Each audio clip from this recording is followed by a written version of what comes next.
Om Shanti. Good morning, नमस्कार। 18/5/2021 प्रातः मुरली। ओम शांति। बाप दादा मधुकर।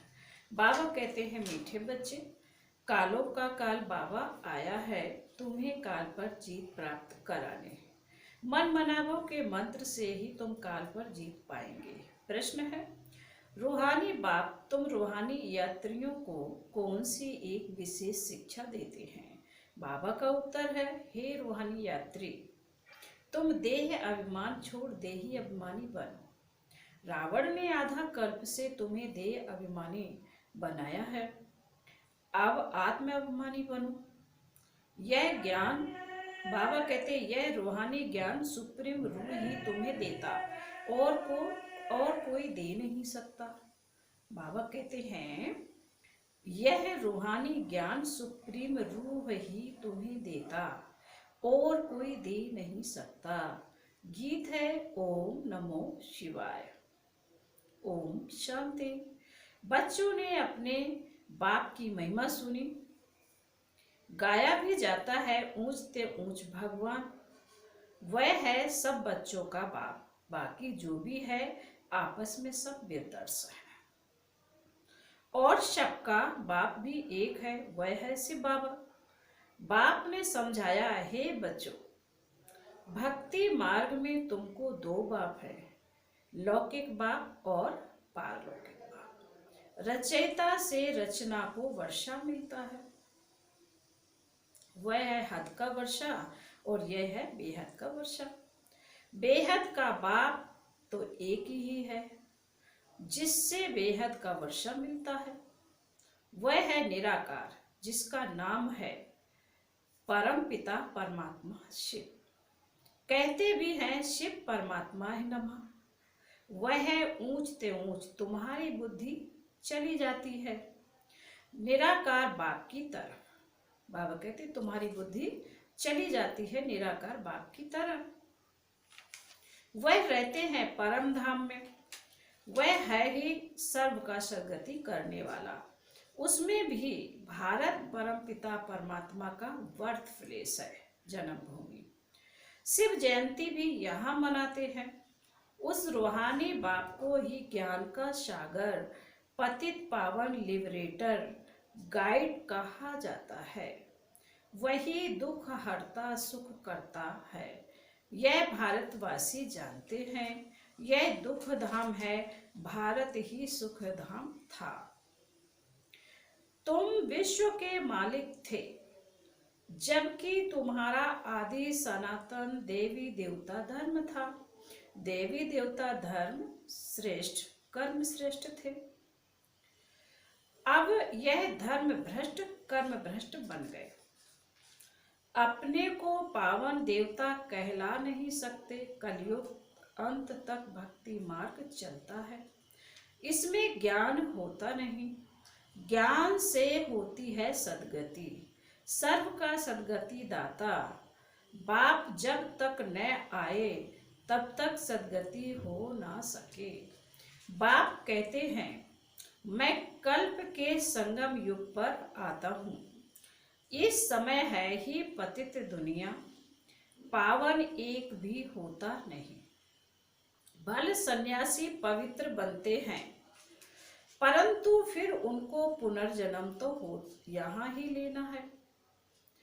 विष से जन्म लेना पड़े, वापस जाने का है नहीं। जब चक्र पूरा होता है तब ही बाप आकर ले जाते हैं। इसको कहा ही जाता है रूहानी ज्ञान। सुप्रीम रूह रूहानी ज्ञान देते हैं। सुप्रीम रूह ही ज्ञान का सागर है, पतित पावन है। बाकी शास्त्रों का ज्ञान तो है भक्ति मार्ग। बाप कहते हैं, यज्ञ तप तीर्थ आदि करते और ही नीचे गिरते आए हो। तुम पहले सतो प्रधान थे, भारत में प्योरिटी थी तो पीस प्रॉस्पेरिटी भी थी, हेल्थ वेल्थ दोनों थे। आज से 5000 वर्ष पहले की बात है, यह भारत स्वर्ग था। उस समय और कोई धर्म नहीं था, सिर्फ एक ही आदि सनातन देवी देवता धर्म था, जो परम पिता परमात्मा ने स्थापन किया। स्वर्ग की स्थापना तो वही करेंगे, मनुष्य तो कर न सके। ऐसे तो नहीं कहेंगे कृष्ण रचयिता है, नहीं, रचयिता एक ही निराकार शिव है, बाकी है उसकी रचना। रचयिता से ही रचना को वर्षा मिलता है। बाप समझाते हैं, मैं तुम्हारा बेहद का बाप हूँ, तुमको बेहद का वर्षा देता हूँ। 21 जन्मों के लिए, बाबा कह रहे एक जन्म की बात नहीं है, मैं तुम्हारा बेहद का बाप हूँ, 21 जन्म का वर्षा देता हूँ। सूर्यवंशी चंद्रवंशी पवित्र धर्म स्थापन करता हूँ। ब्राह्मण धर्म है चोटी, सबसे ऊंच है। रूहानी बाप रूहों को आप समान बनाते हैं। बाबा कहते हैं सबसे ऊंच है रूहानी बाप, रूहों को आप समान बनाते हैं, तो तुमको भी बनाते हैं। भारत ही सुख धाम था, अभी तो दुख धाम है। बाप कैसे आते हैं यह किसी को भी पता नहीं है। सतयुग आदि से कलयुग अंत तक यह सारी हिस्ट्री ज्योग्राफी भारत की ही है। यह लक्ष्मी नारायण कितने हेल्दी वेल्दी थे, कभी बीमार नहीं पड़ते थे, अभी काल पर विजय पाने शिक्षा ले रहे हैं। जिसको कालों का काल महाकाल कहा जाता है, वह तुमको काल पर विजय पहनाते हैं। नाम भी सुना शिवाय नमः। तुम ऐसे तो नहीं कहेंगे आत्मा सर्वव्यापी है, कुत्ते बिल्ली में है। इसको कहा जाता है धर्म की गिलानी, बाप की गिलानी करते हैं। अभी यह है कल्प का संगम समय। बाबा कहते अभी यह है कल्प का संगम समय। इस समय ही विनाश काले विपरीत बुद्धि कहा जाता है। अब विनाश तो सामने खड़ा है। गीता में भी लिखा है, यादव कौरव पांडवों क्या करत भय। सर्वशास्त्रमय श्रोमणी श्रीमद् भगवत गीता है, उनसे ही फिर और शास्त्र निकले हैं। तुम जानते हो गीता है डीटी धर्म का शास्त्र। बाप कहते हैं मैं आता हूं तुमको शूद्र से ब्राह्मण बनाता हूं, फिर सो देवी देवता बनाता हूं, फिर तुम क्षत्रिय वैश्य शूद्र बनते हो। बाप समझाते हैं तुम 84 जन्म कैसे लेते हो। सबसे जास्ती जन्म जरूर वह लेते हैं जो पहले पहले सतयुग में आते हैं। मैक्सिमम 84 जन्म लिए हैं। तुम भारतवासियों ने मिनिमम 1 जन्म। यह भी बाप ही बैठ समझाते हैं। बाप बिगर किसी को ज्ञान का सागर नहीं कहा जाता है। पतित पावन ज्ञान का सागर कहने से बुद्धि ऊपर चली जाती है। बाप ही सबको लिबरेट कर वापस ले जाते हैं। सर्व का सद्गति दाता एक ही बाप है। अच्छा, फिर सर्व की दुर्गति कैसे होती है, कौन करता है सद्गति? सतयुग को दुर्गति कलयुग को कहा जाता है। बाप कहते हैं मैं कल्प कल्प तुम बच्चों को आकर सद्गति देता हूँ। तुम बच्चे सारे वर्ल्ड की हिस्ट्री ज्योग्राफी जानते हो। स्कूलों में तो आधी हिस्ट्री ज्योग्राफी सिखाते हैं। बाबा कह रहे हैं स्कूलों में तो आधी हिस्ट्री ज्योग्राफी सिखाते हैं। सतयुग त्रेता में कौन राज्य करते थे? किसी को पता नहीं। चित्र तो बरोबर है, यह लक्ष्मी नारायण राज्य करते थे। कितना समय वह राजधानी चली तुम बता सकते हो? क्रिश्चियन डिनाइस्टी 2000 वर्ष चली। बौद्ध डिनाइस्टी इतना समय चली। इस्लामी इतना समय। उनके आगे फिर चंद्रवंशी थे जो 1250 वर्ष चले। सतयुग त्रेता में सूर्यवंशी चंद्रवंशी ही होते हैं और कोई धर्म नहीं था। तुम ही सूर्यवंशी चंद्रवंशी बनते हो, अब फिर से बने हो ब्राह्मण वंशी। यह सारा नाटक भारत पर ही बना है। भारत ही हेल और हेवन बनता है, और धर्म वालों के लिए नहीं कहेंगे। वह तो हेवन में होते ही नहीं। बाबा कहते और धर्म वालों को नहीं कहेंगे, क्योंकि वो तो हेवन में होते ही नहीं।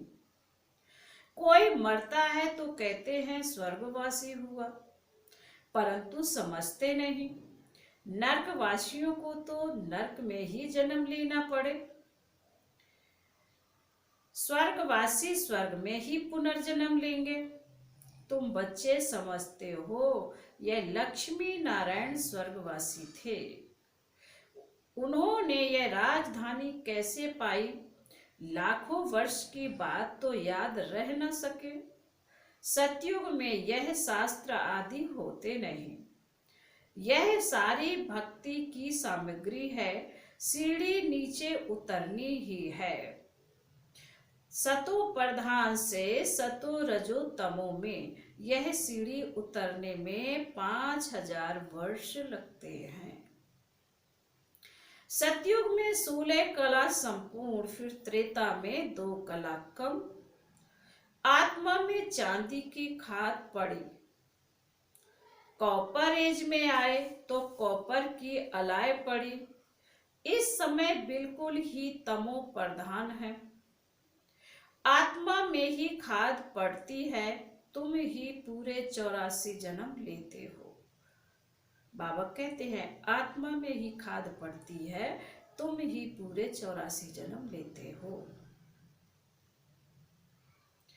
यह रूहानी बाप शिव बाबा आकर रूहानी बच्चों को समझाते हैं, तुमको अब आत्म अभिमानी बनना है। रावण की प्रवेशता होने से सब देह अभिमानी बन जाते हैं। अब अपने को आत्मा समझना है। हम ही 84 जन्म ले भिन्न भिन्न पार्ट बजाते आए हैं। अब 84 का चक्र पूरा हुआ। अब तो शरीर भी जर्जरीभूत हो गया। द्वापर से रावण राज्य होता है, सतयुग में है राम राज्य। सतयुग में तुम आत्म अभिमानी थे, द्वापर कलयुग में तुम देह अभिमानी बन जाते हो। ना आत्मा को ना परमात्मा को जानते हो। बाप समझाते हैं आत्मा एक स्टार है, भ्रकुटी के बीच में चमकता अजब सितारा। उनको सिवाय दिव्य दृष्टि के देखा नहीं जा सकता। बाबा कहते आत्मा को सिवाय दिव्य दृष्टि के बिना देखा नहीं जा सकता। वह बिल्कुल ही सूक्ष्म है। आत्मा ही एक शरीर छोड़ दूसरा लेती है।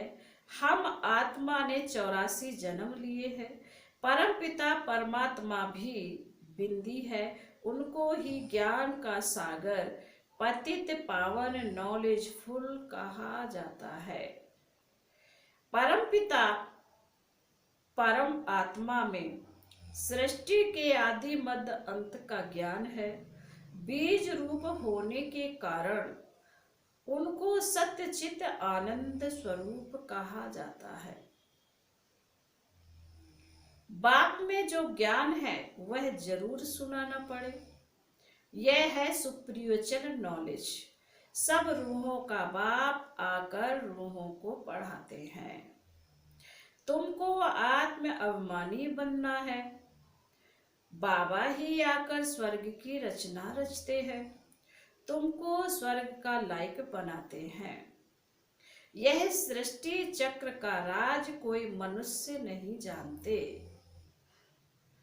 बाप को ही ना जानने बाबा कहते हैं बाप को ही ना जानने के कारण भारत का यह हाल हुआ है।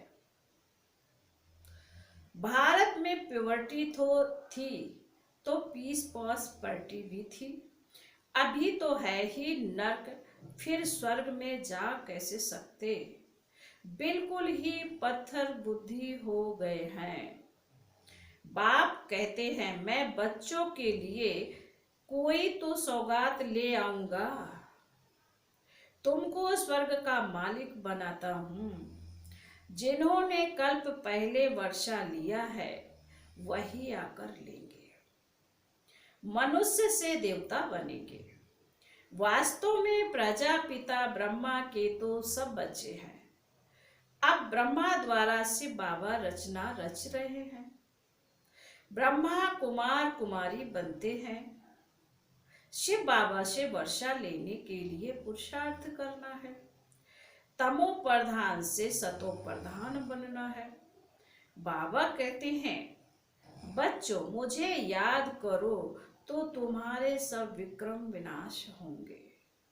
यह सुप्रियोचन नॉलेज सिवाय बाप के और कोई दे नहीं सकता। रूहानी बाप ही रूहों को नॉलेज देते हैं। तुम रूहानी यात्रा करते हो। बाबा कहते हैं तुम रूहानी यात्रा करते हो। देह अभिमान को छोड़ देही अभिमानी बनते हो। आत्मा अविनाशी है। आत्मा में ही सारा पार्ट भरा हुआ है। बाबा कहते आत्मा अविनाशी है, देह विनाशी है, तो आत्मा में ही सारा पार्ट भरा हुआ है। आत्मा कैसे 84 जन्मों का पार्ट बजाती है अब मालूम पड़ा है। हम सूर्यवंशी थे, फिर चंद्रवंशी बने, फिर हमको सूर्यवंशी बनना है। अभी बाप सतो प्रधान बनने की शिक्षा देते हैं। मामेकम याद करो भगवान वाच्य। गीता का भगवान शिव बाबा है, ना कि श्री कृष्ण। श्री कृष्ण की आत्मा भी अब सीख रही है। बाबा कहते हैं गीता का भगवान शिव है, शिव बाबा है, ना कि श्री कृष्ण। श्री कृष्ण की आत्मा भी अब सीख रही है। अच्छा, बाबा कहते हैं अच्छा। फिर मीठे मीठे शिकीले दे बच्चों प्रति माता पिता बाप दादा का याद प्यार और गुड मॉर्निंग। रूहानी बाप की रूहानी बच्चों को नमस्ते। हम रूहानी बच्चों की रूहानी बाप दादा को याद प्यार और नमस्ते। ओम शांति, ओम शांति, ओम शांति। फिर धारणा के लिए मुख्य सार। पहली पॉइंट है रूहानी यात्रा करनी और करानी है। स्वयं को सतो प्रधान बनाने के लिए एक बाप को याद करना है। आत्म अभिमानी बनने का पूरा पूरा पुरुषार्थ करना है। बाबा ने दूसरी पॉइंट में कहा है काल पर विजय पाने के लिए बाप की शिक्षा को ध्यान पर रखना है। अपने को रूह समझ रूहों को ज्ञान देना है। फिर आज का वरदान है। आज बाबा ने वरदान में कहा है आवाज से परे की स्थिति में स्थित हो सर्व गुणों का अनुभव करने वाले मास्टर बीज रूप भव। वरदान का स्पष्टीकरण है जैसे बीज में सारा वृक्ष समाया हुआ होता है वैसे ही आवाज से परे की स्थिति में संगम युग के सर्व विशेष गुण अनुभव में आते हैं। मास्टर बीज रूप बनना अर्थात सिर्फ शांति नहीं, लेकिन शांति के साथ ज्ञान, अतीन्द्रिय सुख, प्रेम, आनंद, शक्ति आदि आदि गुण सर्व मुख्य गुणों का अनुभव करना। यह अनुभव सिर्फ स्वयं को नहीं होता, लेकिन अन्य आत्माएं भी उनके चेहरे से सर्व गुणों का अनुभव करती हैं। एक गुण में सर्व गुण समाये हुए रहते हैं। फिर बाबा ने स्लोगन में कहा है, अच्छाई धारण करो, अच्छाई धारण करो, लेकिन अच्छाई में प्रभावित नहीं हो जाओ। अच्छाई धारण करो, लेकिन अच्छाई में प्रभावित नहीं हो जाओ।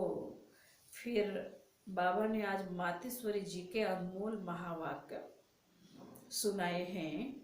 तो मातेश्वरी जी के अनमोल महावाक्य है, जिसका साथी है भगवान, उनको क्या रोकेगा आंधी और तूफान। तो कहा है कि जिसका साथी है भगवान, उसको क्या रोकेगा आंधी और तूफान। देखो, यह गीत सिद्ध करता है कि आत्मा और परमात्मा दो चीज है ना। ईश्वर सर्वव्यापी है, क्योंकि जिसका साथी है ईश्वर, वो हाजिर होते हुए भी, बाबा कहते जिसका साथी है ईश्वर, वो हाजिर होते हुए फिर भी सृष्टि में इतना दुख क्यों? मनुष्य इतने कंगाल मोहताज क्यों? परमात्मा तो सुख स्वरूप है, तो सर्वव्यापी परमात्मा कहना गोया परमात्मा की इंसल्ट करना है। भगवान के हाजिर होते हुए दुनिया सुख स्वरूप होनी चाहिए, वह दुख स्वरूप।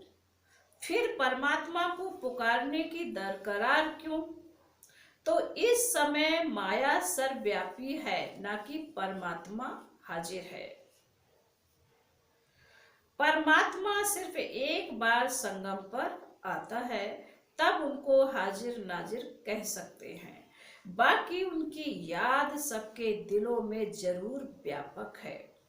शरीर को चलाने वाली शक्ति तो हर एक में भिन्न भिन्न संस्कार वाली आत्मा है ना, कि परमात्मा है।